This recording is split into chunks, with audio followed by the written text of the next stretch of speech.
Hey guys, and welcome to the only weekly gaming news show that gets published about once a month. As usual, a big thank you to the guys over there at Crunchyroll for sponsoring this episode. Crunchyroll continues to be the #1 way to stream anime and manga directly to your device, anywhere, at any time. And if you want to start doing that right now for free, go to crunchyroll.com/boogie and you can get a month for free on me.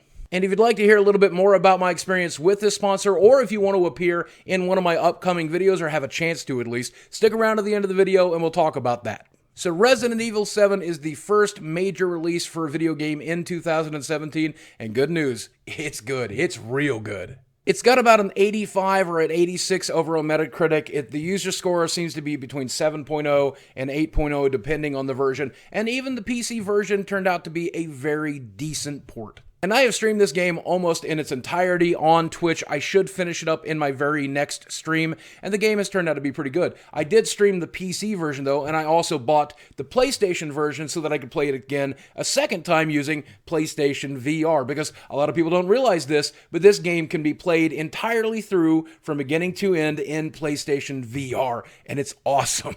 And just to be clear, this is not some half-assed attempt. This isn't some after-the-fact add-on. This game was pretty much built to look spectacular and play spectacular in VR. This is the system seller that I think VR aficionados have been waiting for. But for whatever reason, this game did not get VR support on the PC. It easily could have used the Vive since it's being sold on Steam. It could have probably used the Oculus as well, but for whatever reason, they didn't code it that way, probably because PlayStation paid them not to. But I have to say, overall, I give this game a rousing endorsement, especially for PlayStation VR. If you've been looking for a reason to pick up PSVR and you don't mind getting the hell scared out of you, this is probably a reason to do it. But of course, if you don't want to do that, you could always just watch my Twitch broadcast of it, or you can watch the rebroadcast of it over on my second gaming channel. Now, I hope you don't mind if I switch it up a little bit here, but let's talk about the Nintendo Switch. For those of you who, like my character Francis does, expects the Nintendo Switch to fail, it looks like early figures are definitely pointing in the wrong direction for you. It looks like a lot of businesses, in fact, a lot of countries have sold almost their full allotments of the launch day shipments straight up across the board, meaning if you haven't pre-ordered yet, or you don't pre-order right now, you're probably not getting one on March 3rd. In fact, sales seem to be so good that Swedish retailer Webhallen said that even though it's only January, it already looks to be Nintendo's year. The Nintendo Switch already has more pre-orders than the PlayStation 4 had launch day sales. Look, even though Nintendo kind of botched the big announcement here that they did at the beginning of the month, and it caused the press and the buzz to be kind of meh, you can't underestimate us Nintendo fans. But the good news is Nintendo seems to actually be paying attention and listening to their fans, because they've been doing everything they can to control the buzz and to offer people good news, including posting almost entire specs on the website, working with PR companies, working with YouTubers, working with just about everybody to try to make sure that people know that there are a lot more games coming, a lot more stuff coming, and know that it's a good machine with good technology in it. But not knowing what's under the hood, not knowing what the actual chip is that's going to run this thing is very frustrating. And I think a lot of us are worried about it because, again, third-party support is a real issue for this device. But they've let us know a lot of indie developers are very excited to develop for this console and to publish on this console. So you'll always at least have plenty of first-party games and indie games. And maybe, just maybe, if sales are good enough, then we will be able to get that third-party support we want. And it looks like sales are going to be fairly good on launch day. Now, speaking of consoles or versions of consoles we're expected to ship this year, Project Scorpio should be shipping sometime near the end of 2017. Now, if you don't know about Project Scorpio, it is basically Microsoft's answer to the PlayStation Pro.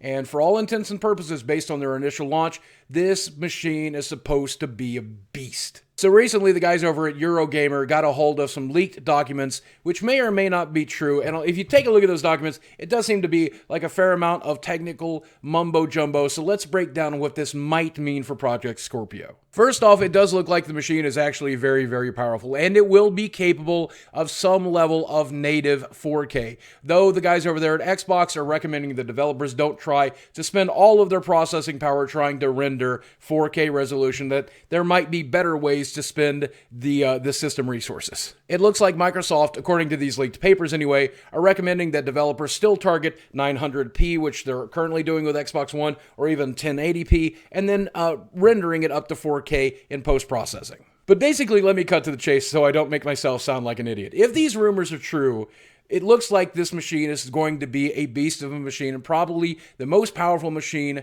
ever made as a console, including more powerful than the PlayStation 4. But Project Scorpio is not the crazy beast that we all expected it to be, which is good and bad. It'll still look good. It'll still play your games very well. It'll still do what it's supposed to do. It just won't be able to do it in 4K.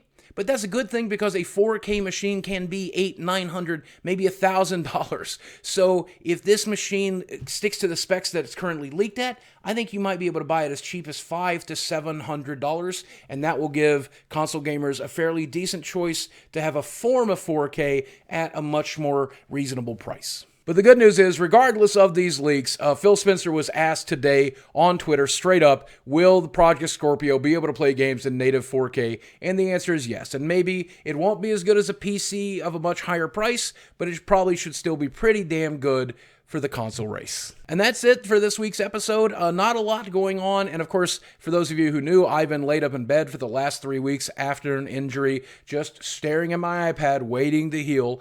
Fortunately for me, the guys over there at Crunchyroll gave me something cool to stare at. Thanks to you guys and your suggestions and the videos that you made for me suggesting stuff, I ended up starting One Piece while I was sick and laid up. And while I only watched a small part of it, I have to say it is way weirder and considerably better than I expected it to be. But that's what made me love anime when I was really deep into it, and it's what's bringing me back into it now. There's a lot of stuff there that you can't find in Western culture. The sense of humor, the unrequited love, the love stories, just the overall weirdness a lot of the times, and some of the violence and some of the other stuff is just stuff that Western culture seems to be afraid of or to shy away from, and it's stuff that Japanese culture loves to embrace. Now, the last time I made one of these videos, I think it was last month, I asked you guys to make a video telling me about your favorite anime or why you watch them, and I would love it if you would do that again. And if you use hashtag #BoogieRoll in your title, in the description box, I will be able to find that and hopefully include it in a compilation video next month or the next time I get sponsored by Crunchyroll. I love to see you guys talk about the stuff that you love. So for those of you who are interested in supporting me and my channel, and you want to start watching anime right now, all you're going to do is go to crunchyroll.com/boogie, and you'll get 30 days for free on me. And I dare you to try to watch everything they have in their archive in 30 days, because you can't do it. And even if you do, they're still bringing you new stuff almost every day, almost an hour after it comes out in Japan. You can't beat that. You could never run out of stuff to watch, I promise you. In fact, I'm telling you, it's going to take me like 5 years just to get caught up on One Piece. And for those of you who are already subscribed to Crunchyroll, do me a favor, please make that video telling me what you're watching, why you're watching it, and what I should watch next. Use hashtag #BoogieRoll in your title so I can find it.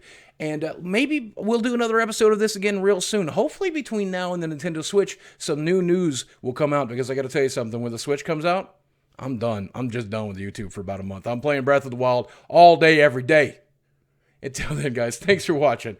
I love you very much, and I'll speak with you again.